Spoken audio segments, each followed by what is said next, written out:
8375 Blue Mountain Road. That's the Northwest Community Center groundbreaking. Also, as a reminder, there's no council meeting next week on November 22nd. The next council meeting will be on November 29th. And that's because next week is Thanksgiving week, and to remind everybody that most city offices, including City Hall, will be closed next Thursday and Friday, which is November 25th and 26th. Of course, emergency services will be available.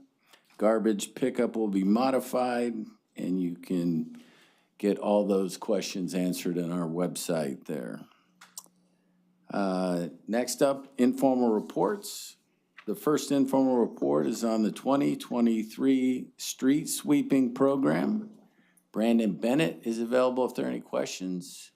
And I've already seen pictures of some of you. Crane. I have a question, David. Now, I don't know about that driving thing because you don't have a commercial driver's license. Yeah. Brandon, come on up. Councilmember Crett-Nettles.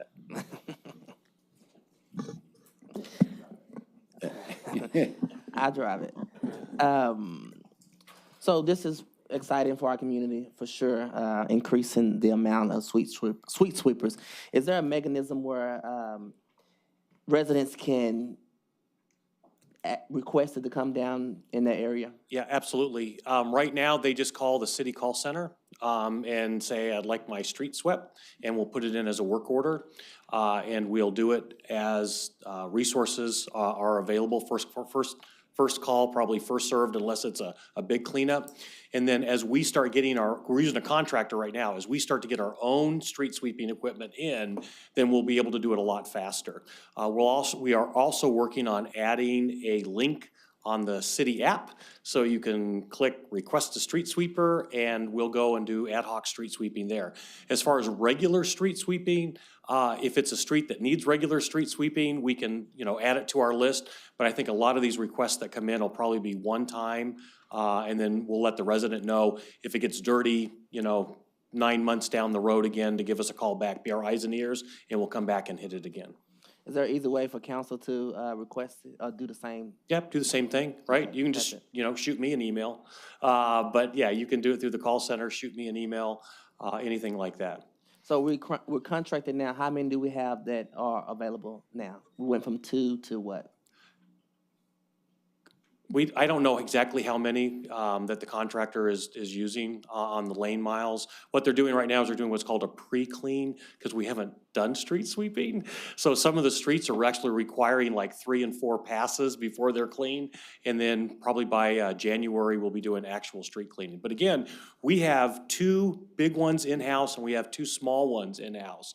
And those are the ones that we would use for ad hoc cleaning. We're going to have the contractor focus on the ones that need to be regularly done around the major interchanges, just off the interstate, those areas, hospital district, those areas that get a lot of litter.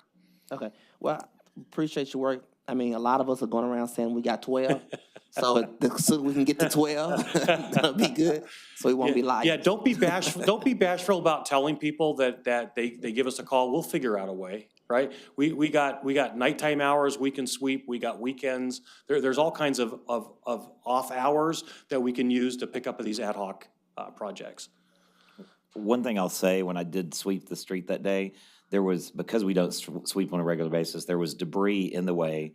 So the guy had to go clean that up and then come back. Or he said practice would be that they would clean it up and then come back another day. Yep. So I thought maybe in your staff understood, maybe someone advances to make sure none of that's there, so the street sweeper can just come in and actually do its job and not have to spend 2 days doing it. Yeah, so one of the things the litter teams are doing at some places where there's a lot of debris, there's now grass and seedlings and everything else that are growing in the gutter. So we are doing that. We just, there's so many lane miles, we just can't hit all of them that way. Absolutely.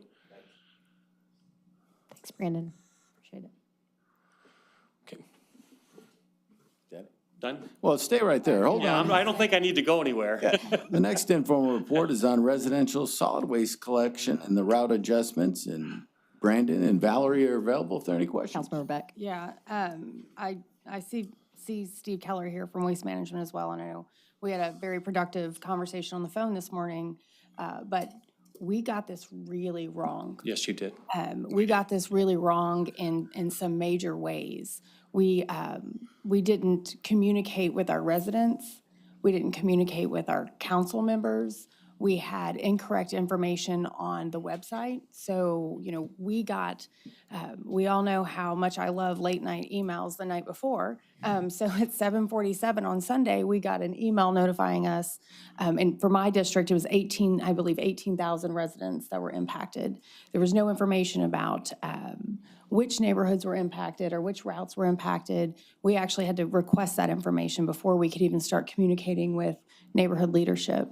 And then when we sent our leadership the information, a lot of the website that we sent them to was not updated, so it still had their old trash date.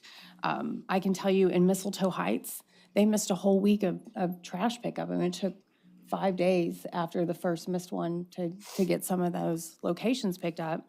And then in Sunset Heights, their notification was a sticker on their trash can the morning of. And so we failed our residents in a big way when we rolled this out. And so I don't know exactly where it went wrong. I'm sure y'all will post-process that. I'd like some sort of feedback on where those missteps were, where you've identified missteps so that we can prevent this again, because it will happen again. And so you can't mess with people's trash. And you can't mess with their trash day. I mean, I think we all plan our lives around when we set the trash out. I know when I moved neighborhoods and I went from a Wednesday to a Friday, I thought I had moved, to a different state, it felt like. So I would like an IR in the future on what went wrong so that we can make sure this does not happen again. And I'll just add to that. It's great we sent out these postcards, but Michael Crane got his yesterday. And this is for the week of 7th. Last week it's changing. So I'm not sure what we did. So let me just throw just a couple of things out. First and foremost, the buck stops. It stops with me. I'm not going to say that this was anybody else's fault but my own. I'll take full and total responsibility for this. That I was leaving town on the 21st, something, I guess it was the 23rd, 24th. I had just made sure all of my new staff, and they're all new, right? You got to make sure you let council know, and you got to make sure the citizens know, and you got to make sure that the database is working. And I went through everything, and the one thing that I missed telling my staff was, if there's a hiccup, stop the process, delay the implementation, right, until we can get it right. And that falls on me that I failed to do that. So there was a number of things that happened that delayed in getting information to mayor and council. It was never the intent to be delayed, it just happened. One of the things that we did was we sent the card out to arrive the week before the change. So that the card that you're holding up right now is actually the second card that went out. There was a card that went out last week and arrived. There was a card that went out this week and arrived, and there'll be one more card that arrives this following week to remind people of their new garbage day.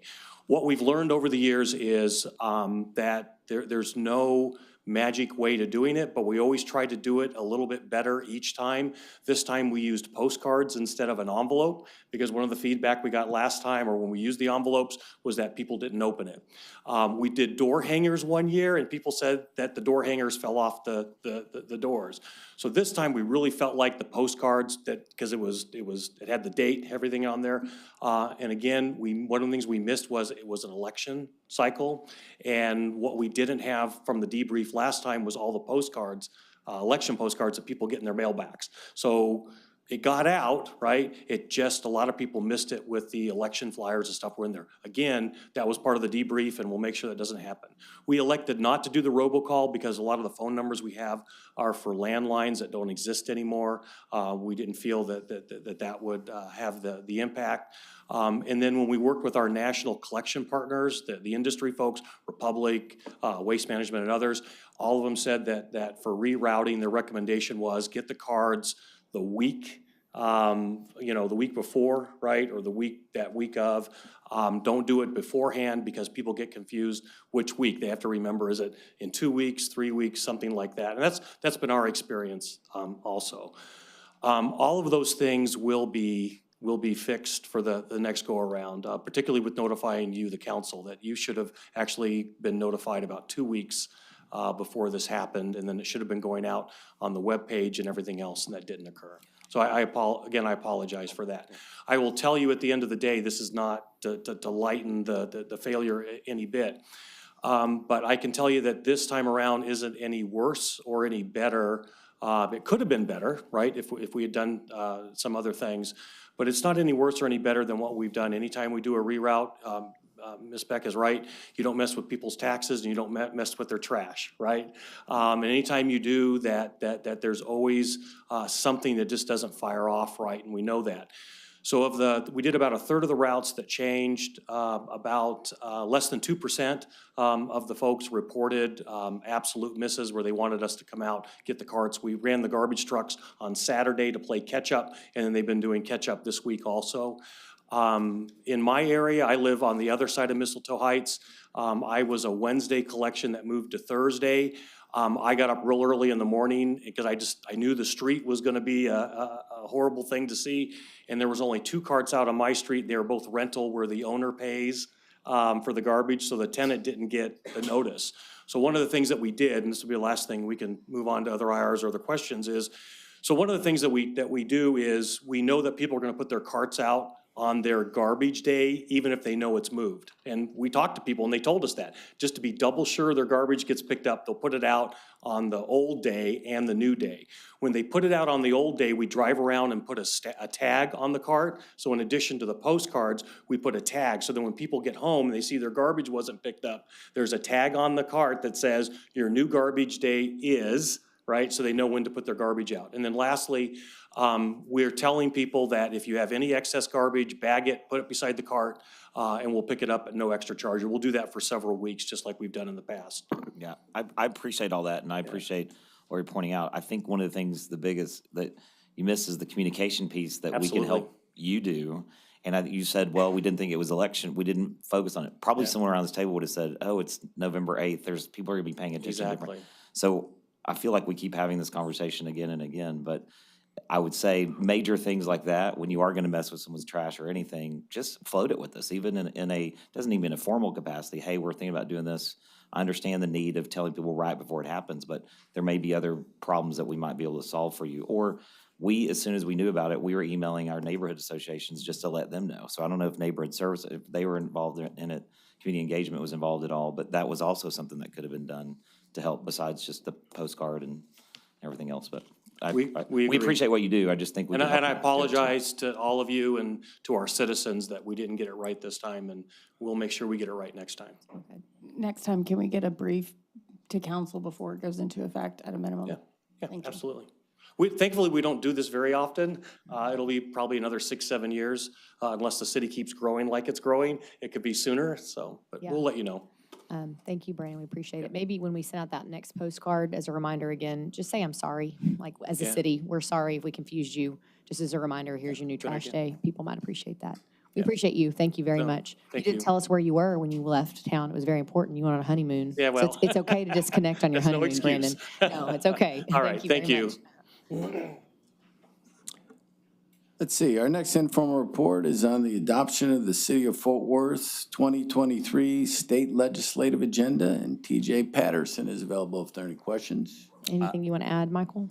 Yes, actually, I want to say thanks, TJ and staff, for putting that together, and the Legislative Affairs Committee for putting that. I do have one addition that we've discussed just to make sure after, we had a great presentation today from the Institute for Justice about with our Small Business Task Force about what we're trying to do. And a suggestion that was add as an item, supports funding that allows continued recovery and growth for small businesses. So if there's no objection here, and TJ and I've talked about it, to add that to the legislative agenda too. Yes, sir. We'll be happy to add that to it and bring it back when it comes to on the 29th, should you decide to move it forward. Okay, that sounds great. Yep, thank you. All right, our next informal report is on the curfew ordinance for minors, and I'm going to go ahead and have Yeah. Assistant Chief Aldridge come up, and at your that's helpful. place, you have a revised informal report with different dates. Chief, if you'd walk us through the different dates. Absolutely. Good afternoon, Mayor, Council, Executive Assistant Chief Robert Aldridge, Fort Worth Police Department. Kind of give you a little information before we get started. This isn't something new that I'm asking you to do. We've had a teen curfew ordinance since 1994. State statute requires us every 3 years to either renew that ordinance or, not vote for it. The current ordinance will expire January 14th, 2023. We're not looking to modify the existing ordinance, but we're recommending that the council renew the ordinance for another 3 years. As you can see from the charts, this ordinance was used sparingly. Over the last 2 years, we've only filed 48 cases. Over 3 years, it was 120 cases. And most of those violations are resolved through the teen court. The purpose of the ordinance is reduce victimization of our youth population during late night hours, as well as provide a deterrent for potential criminal acts committed by youth. I apologize because you saw quite a few revisions of this ordinance. Originally, it was Council Districts 2, 4, and 8. That was a typo. It should have been 2, 4, and 7 that had filed most of the cases. That was oversight on my part. I really apologize. You can see from the charts that we provided this information by council districts and patrol districts. The reason why we provided them those ways is because their boundaries are totally different, and there's some crossover with the boundaries. You can see council districts 2, 4, and 7, there were approximately 67% of the filings, but what was also interesting is 61% of those filings were in patrol divisions north and northwest.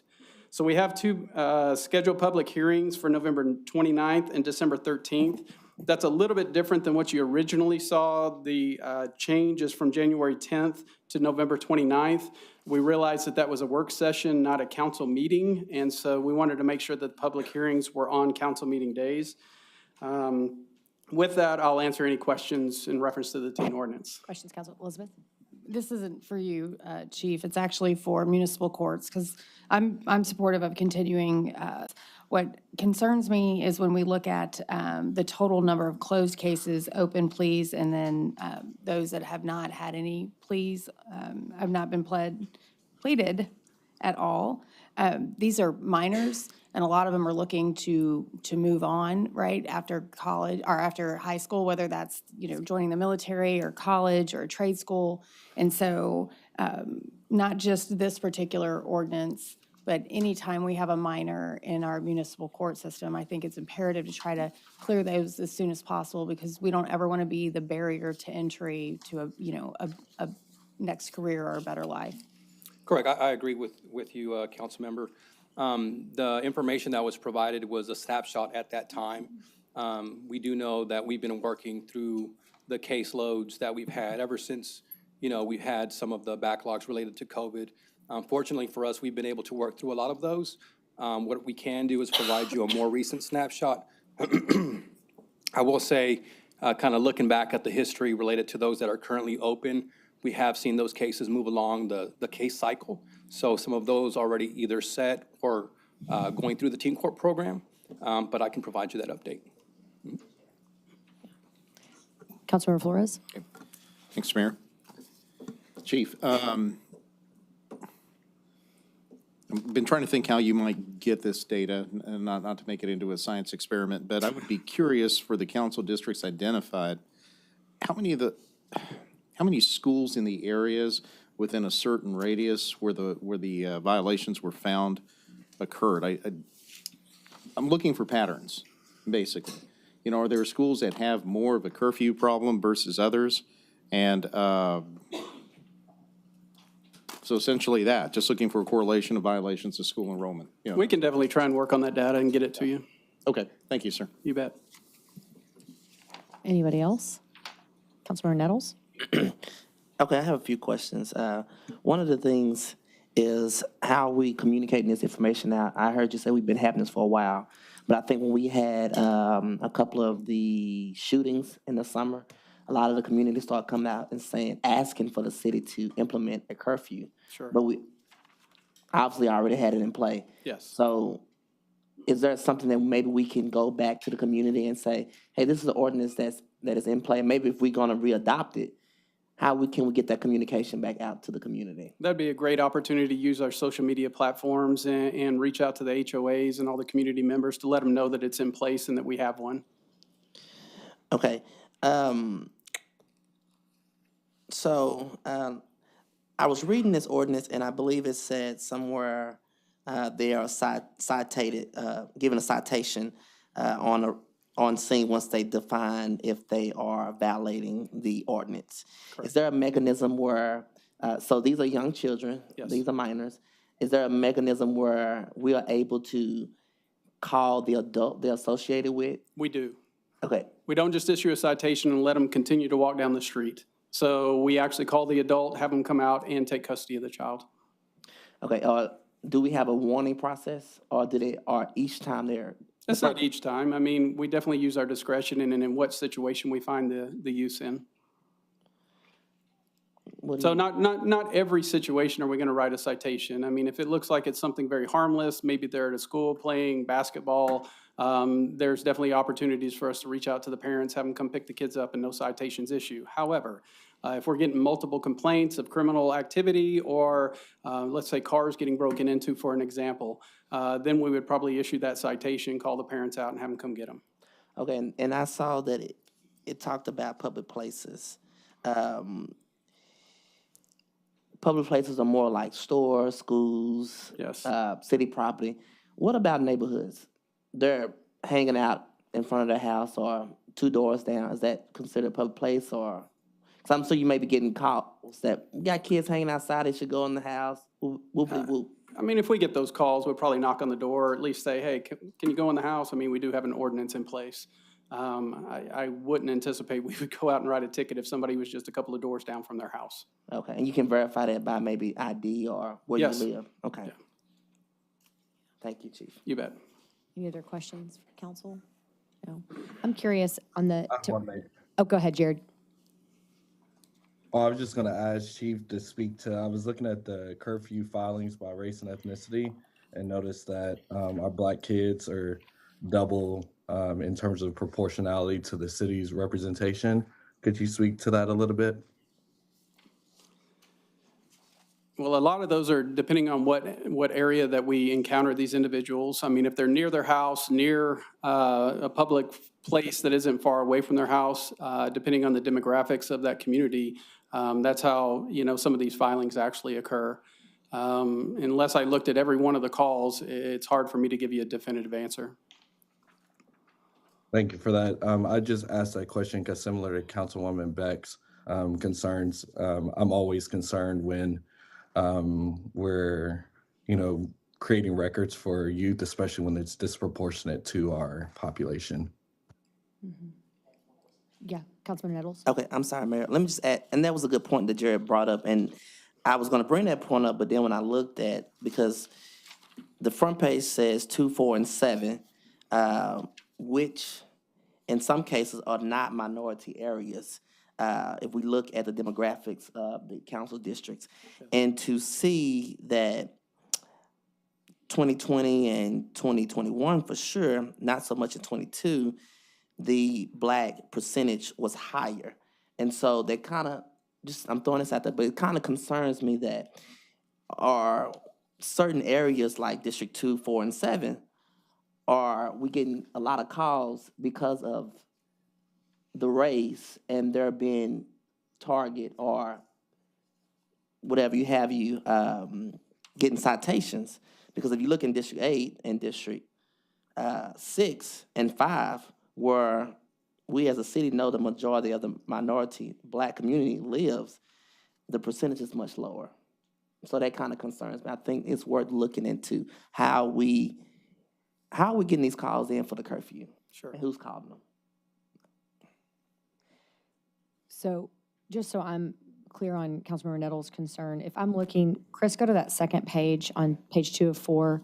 I'm looking at the curfew filings by race and ethnicity, looking at 2022, which is lower, back to 2020 compared to what they've seen. So if I go across, looking at Asian Pacific 2, Black was 4, 13.8%. Hispanic Latino was 11, 37.9%. One other and 11 white. So it looks like we're in a better place based on those percentages of 2020. You're just saying, looking back, you were Right, concerned. right, Okay. right, Just making agreed. sure I understand. Yeah. Thank you. My question relates to Councilmember Beck's concerns about the disposition of these cases. If you look in that column C, how many are still pending, no plea or open? And based on the percentages you see, a number of age of the youth on average is usually 15 or 16. There's a likelihood that some of those, like the 39 from 2020, those are probably 18, 19-year-old kids that are now adults. And I would like to see, like Elizabeth did, let's get rid of those. We got to figure that out pretty quickly. We don't want those pending in municipal court. I know the teen court program is unique. We don't have time to go over that today, but just making sure we're giving special consideration to that, especially through COVID, which has been a really disruptive time period. So, Agreed. thank you. Excellent. Thanks, Chief. Thank you. Thank you. The next informal report is the Economic Development Q4 2022 update. Any questions for Robert? Robert's not here. No? Oh, he's not? Okay. We pretend. Good thing, Robert. Yeah. Now she does. Yeah. The next informal report is the monthly development activity report, and DJ Harrell is available if there are any questions. DJ? No? Go ahead, Carlos. Okay.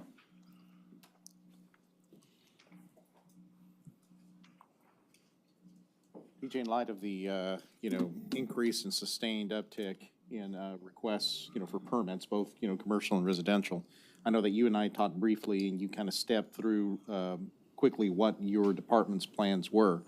I'm still getting feedback that their, inspectors are scarce. We've had a lot of, canceled, rescheduled, and, multiple postponements, of these inspection meetings. So can you tell us what steps you're taking here, just an overview? Yes, sir. Unfortunately, as discussed, it's been really hard to recruit and retain qualified inspectors and pretty much all the trades, mechanical, electrical, and plumbing. However, what we've done as a department is we've outsourced some of those inspections to a third party. So about 2 months ago, we entered into an agreement with a third-party company in order to be able to send overflow inspections to the third party and have them try to get us somewhat on track. Even with that, we're still behind on our ability because our target goal is to meet a 24-hour turnaround. So if you call for an inspection, an inspector should drive up within 24 hours. Right now, we're averaging about 48 hours, and sometimes that stretches us out to 72 hours. We're still working toward a goal. And another thing I'll add, though, that second contract, that the contract I just mentioned is a second contract. So we've got 2 third parties that we're currently working with. And part of the problem is we can only send them a limited amount of inspections because they're also struggling with hiring qualified inspectors as well. And so that's part of the challenge as well. I see. Thank you, DJ. That's all the questions. Thank you. Thank you, Anybody else, DJ. council? Thank you. The next informal report is on parking arrangements during daytime council meetings, and Monty Hall is available if there are any questions. I do have a question. Monty, come Monty, up. come on down. Thank you. Thank you for preparing this. This is, I think, will be a great access for our city and those who come to the meetings during the daytime. I think it's in the second paragraph, and I think it says, required to pull a ticket upon entrance of the garage, and then upon attendance in the city council, the citizen can be presented the ticket to the city managers who can give them a pass. Now, are you saying that before they come to the city council meeting, they're required to go to city manager first? No, not Okay. at all. Okay. They would go to when they register to speak, there'll be some notes on the website where they register, telling them what to do, where to go park. When they go into the Houston Street Garage, they pull a ticket, just like any other parker. After they speak, we still got to work through the logistics of who's going to hand off the parking coupons, but they will talk to someone in the council chambers. They will take their ticket, give them a voucher or parking coupon, and when they leave, they'll be able to exit the garage without any personal out-of-pocket expenses. Okay, because I almost read to me like they need to go to the city manager's office, but what you're saying now, they'll do that in city chambers. Right. Right. Okay, We still got to work through exactly those logistics, but that's the spirit of what we're trying to do. okay. And do we know when this can be implemented? Is this We're targeting to have that ready for the daytime meeting in January 2023.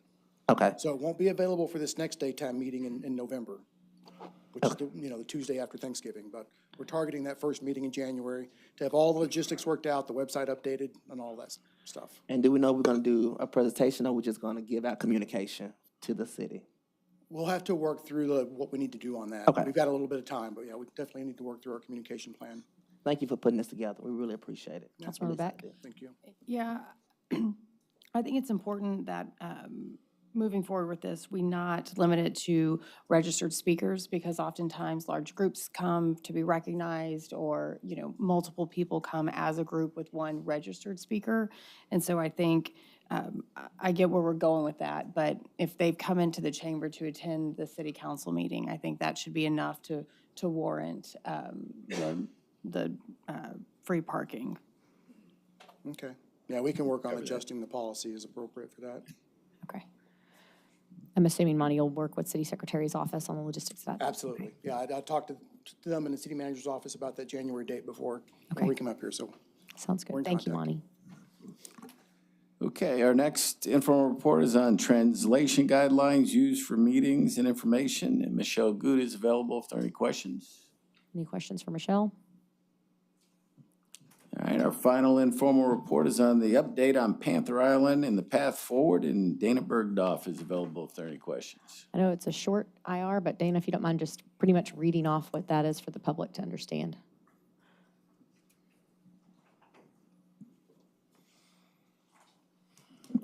Thank you, Mayor. Dana Bergdorf, Assistant City Manager. So with the announcement of the federal funding for the Central City project, the $403 million for the Central City bypass channel and associated flood control improvements, our attention turned to the property on Panther Island that is subject to a form-based code and subject to a plan from over 15 years ago. And so in discussions with property owners and other stakeholders, we agreed that we should come together and try to figure out how to address the planning for Panther Island.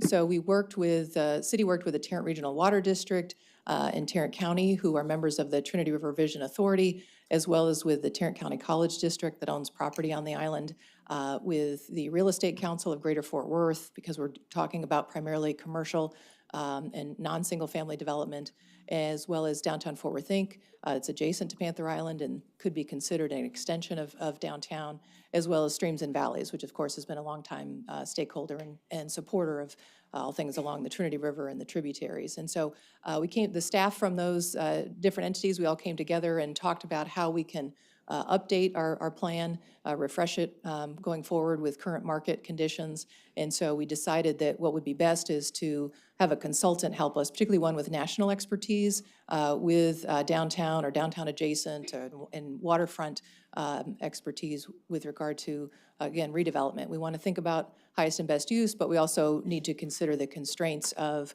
the infrastructure and the long-term investment that we're making with regard to flood control and canals and so on. So we've issued the RFP in October, and proposals came in this past Thursday. We received 6 proposals, and so staff from the different agencies will be coming together to review those and select firms to interview at the end of this month or early December. And then we'll come back to City Council with a recommendation, since the city's primary role with regard to Panther Island is development and economic development, then it's appropriate for the city to be the one to have that contract in cooperation and collaboration with the other entities that we're working with. Thank you, Dana. Any questions for Dana? No. Thank you for your leadership on this. Thank you. Mayor, that concludes my report. Okay, council, next item is questions regarding city council MNC log for upcoming council meeting on November 29th. Any questions on that? No? Then we'll go to our presentation on proposed tax abatement agreement with Beauty Manufacturing Solutions Corp. I think Sherry Gordon is going to lead that discussion. Thank you. The purpose of the presentation today is to provide information on a proposed tax abatement for Beauty Manufacturing Solutions Corp. punching? I am not punching. Either right button on it, Thank you. that's left. Yeah, there you go. Beauty Manufacturing Solutions Corp. is a high-tech manufacturer of beauty products, including Natera, L'Oreal, Johnson & Johnson, Mary Kay, Unilever, Tree Hut, and others, based in Capel. Their current plant is 500,000 plus square feet and has over 500 jobs. They've outgrown that location. They're in their third expansion and have continued growth expected. They were founded in 1922 as Superior Products and acquired by the Song family in 94. They're a certified minority-owned company with 70% women in the workforce. I'm going to get this right eventually. We're looking at a location at 5650 Alliance Gateway, Building 2 at Alliance Gateway in the top right corner. This location's been vacant for some time, so it's a very nice fit for the project. Our competing sites included Mansfield, Texas, Grand Prairie, Dallas, Oklahoma City, and Monterrey, Mexico. They'll retrofit that existing 445 approximate 1,000 square foot building with a proposed capital of $70 million, $30 million in real property improvements, and $40 million in business personal property, including 250 full-time jobs by December 31st, 2025. And the average annual salary for all jobs will be above $65,800. Again, the capital investment commitments are there, $30 million by December 31st, 2024, and $40 million by January 1st, 2026, with the 250 full-time jobs as mentioned, and the average annual salary and the 15% commitment. So the proposed incentive terms are here. We're recommending a 10-year tax abatement up to 70% of the real and business personal property. That abatement caps at $2 million. The cap increases to $3.5 million if they invest additional at least $90 million by 2028. We're tying that incentive again to the investment cost, to the average wage, and to the number of jobs. On the summary, we have a ratio of almost 45-1 and the payback at 3.38 years. And staff recommends that we enter into the 10-year tax abatement agreement up to 70% of the personal property taxes with a public hearing and MNC on November 29th. And that concludes the presentation. Any questions? Questions for Sherry? No? Excellent. Thank you very much.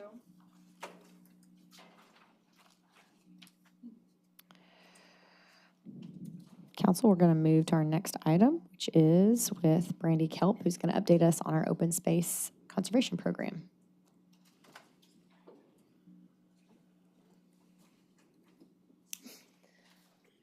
All right. Well, good afternoon yet again from Open Space. I know a lot of you have heard some of these updates in our recent comp plan update sessions, but we've got some acquisitions coming up, and so we thought we'd kind of go over where we're at with the Open Space program at this time. I've circled the areas in red. These are our top priorities for the city for acquisition. We're trying to create a linear trail system along the entire Sycamore Creek watershed, capturing land as we're under heavy development pressure in the Walsh Ranch and Veal Ranch areas.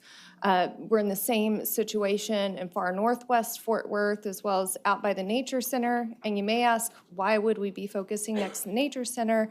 We're looking at free public access open space, so it's a little bit different than what people would experience at the Nature Center, which is a paid entry. And one of the questions that comes up a lot is, why are we looking in a lot of these areas out in the ETJ? And it's really pretty simple. That's where most of our available land is. And by the time that gets annexed into the city, it will either be gone or it will be far outside our budget to be able to acquire at that time. So we're trying to be preemptive with that.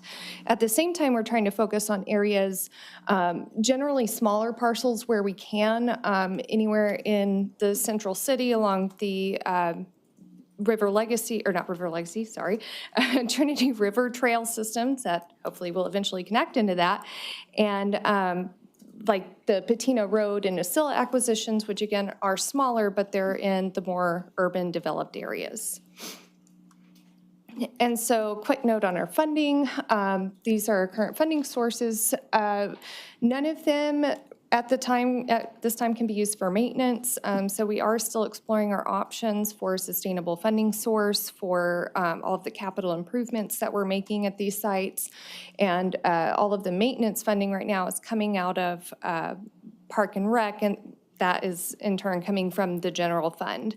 And so we're looking at ways that we can better support the program in the long run without continuing to rely on the general fund and parks.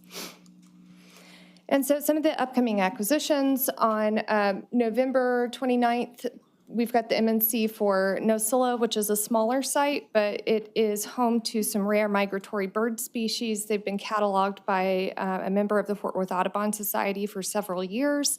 They're partnering with us, looking at potentially building some bird blinds out on the site. So it could really be a very unique environmental education opportunity. And that one, like I said, is going November 29th, along with the Lake Arlington shoreline.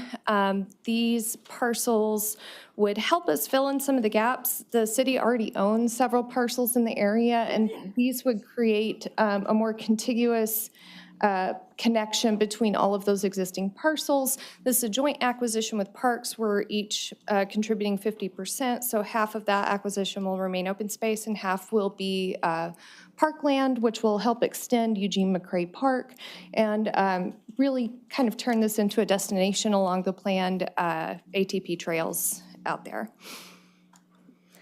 And then at Primrose Station, this is one where Parks has been working with the developer, and instead of paying the park dedication fees, basically open space is paying for that, and we will be able to obtain 50 acres for a little over $500,000, a little over $500,000. So that's a great deal for us. And again, it's critical habitat. This stream flows directly into Lake Benbrook. This would also allow for a connection between the Candle Ridge Park, existing trails, the planned community park here, and then the developer will put in the trails connecting us to the Lake Benbrook property. So this would really extend the existing trail system in that area. And then the Melcher property is in far southwest Fort Worth. It's a really beautiful property, not quite 50 acres. And again, this is a way for us to connect through the West Fork Trinity River to the other side of Lake Benbrook.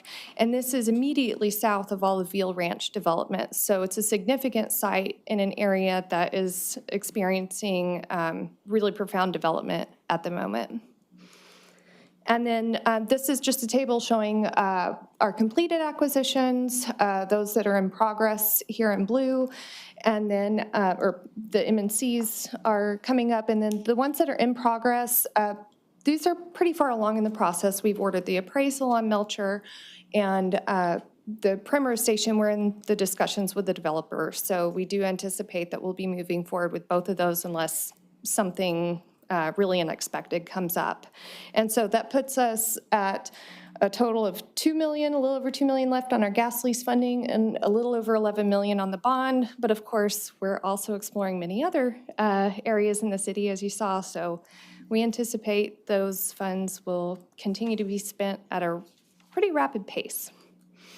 And then just a note on external funding, we recently received the $150,000 grants. This will finish out the trails at Broadcast Hill, Tandy Hills, and Stratford natural areas, and help us install signage, do privet removal. It'll be a complete transformation for those sites. And then we're meeting on Thursday with COG and the Joint Reserve Base on potential REPI funding, and this would help us secure some properties on the north side of Lake Worth. And then we had another foundation reach out because of the grant that we just got, and they're interested in funding some acquisitions or projects with us.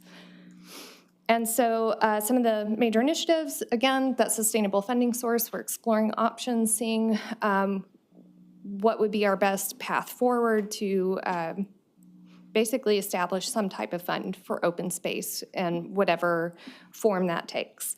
And then we are drafting a separate chapter in city code. We're targeting spring for this, and this would basically just establish all of the rules for our natural areas, so very similar to the parks chapter, but just helping establish the difference between the two.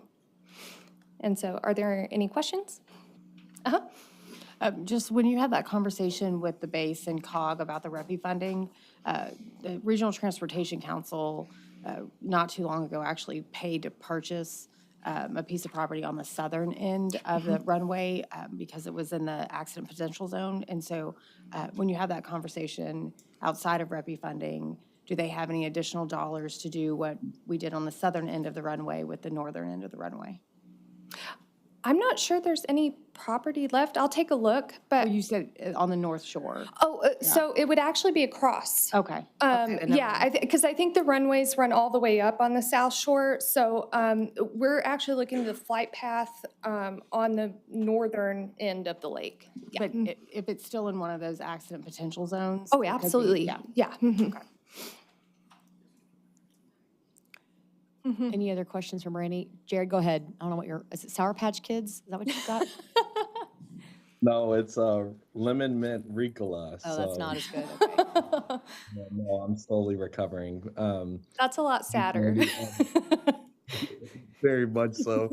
On the PowerPoint about Primrose Station, first of all, thank you for all the work that you did with the developers in our office and Great Plains Restoration Council on that. I'm really excited about it.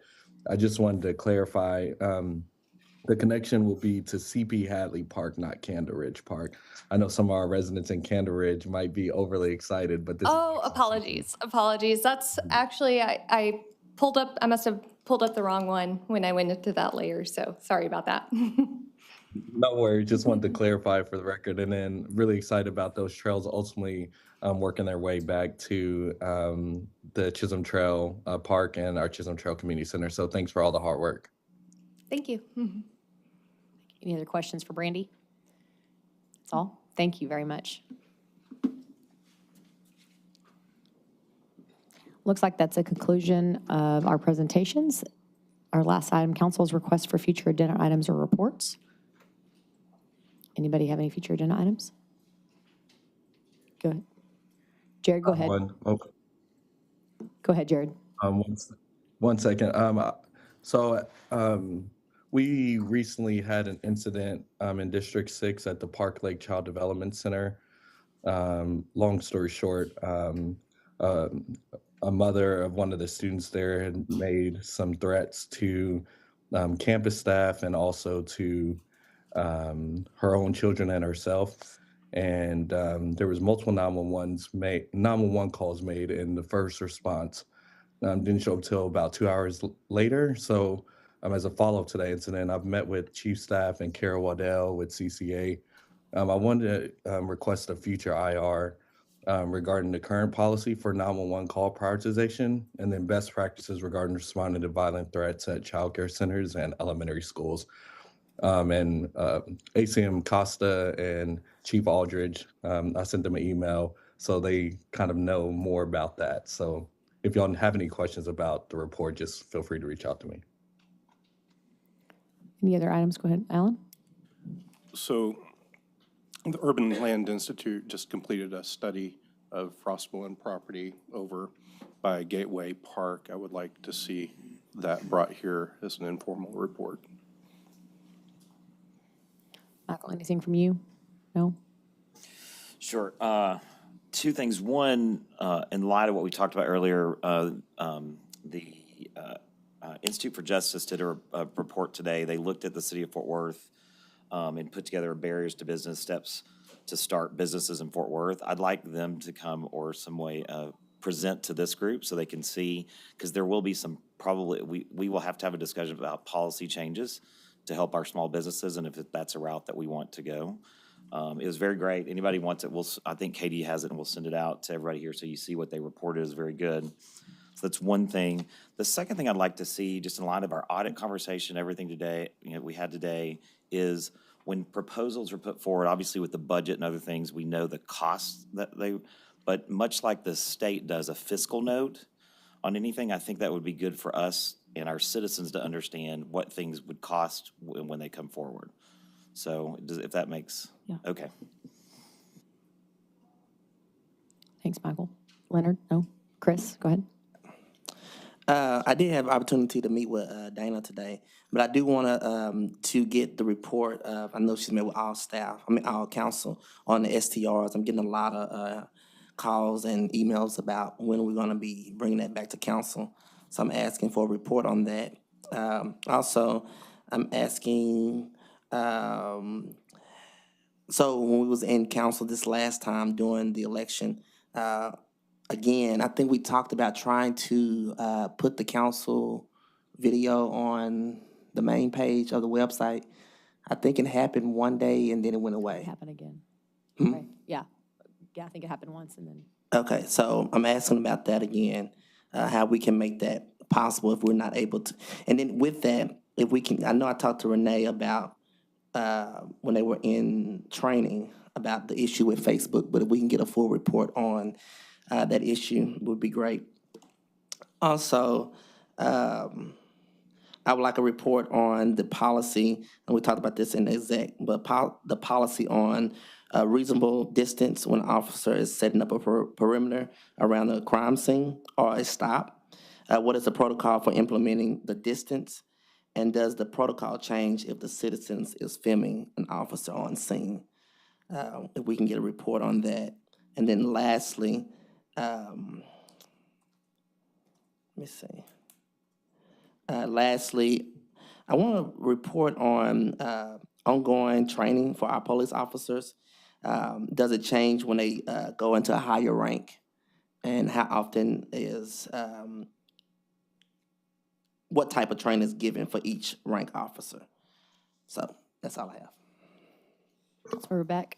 Sure, I have two. I'd like a list of all of the both external and internal advisory boards that our police and fire department utilize to dialogue with about just various activities within their department.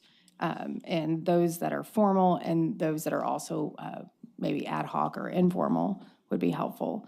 I'd also like to get an update on the number of firearms that we've taken off the street as part of our Fort Worth Safe initiative.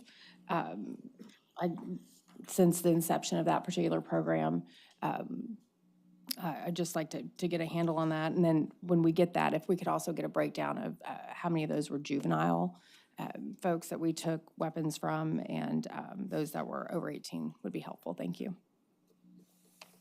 Anybody else? Yeah, go ahead, Carlos. David, you may already have this in the pipeline, but I'll go ahead and state it. I think MedStar is scheduled to do an introduction to the new Chief Medical Officer, Dr. Jarvis, on the 6th. Is that the case? Are we lined up for that? Yes. Okay, good. They may have some additional information to share. I'm just waiting to hear from them as to, what that format's going to be and whether or not it's going to be on the 6th as well. All right, thank you. Yeah. Only item I have is related to our conversation to increase our paid paternity leave from 6 weeks to 12 weeks. I know that HR was looking at that potential. I know there's a significant fiscal note for us, but with the new year, if we could just bring that back and discuss it as a council, be great. Perfect. Thank you very much. Mayor Parker, does that include council members? Sure, Jared. Yeah, you're right in time for due date, right? 7 weeks away, y'all. 7 weeks away. Better social than me. Anybody else? Yes. Okay. I think meeting's adjourned. Thank you so much.